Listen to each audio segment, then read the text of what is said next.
Buonasera e ben ritrovati con l'informazione flash di New Sicilia. Di seguito i titoli più importanti del pomeriggio.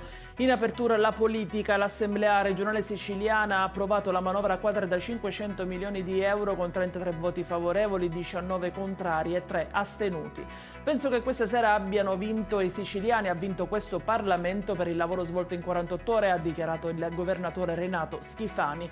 Questa apertura penso sarà utile per il futuro della Sicilia, ha sottolineato il presidente dell'Ars Gaetano Galvani.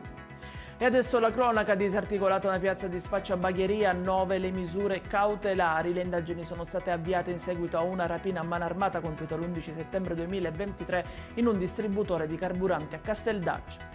Sul corpo della quindicenne che si è tolta la vita martedì scorso a Piazza Armerina è stato eseguito un esame tossicologico, così come disposto dalla Procura di Enna, che ha anche aperto un fascicolo d'inchiesta per istigazione al suicidio.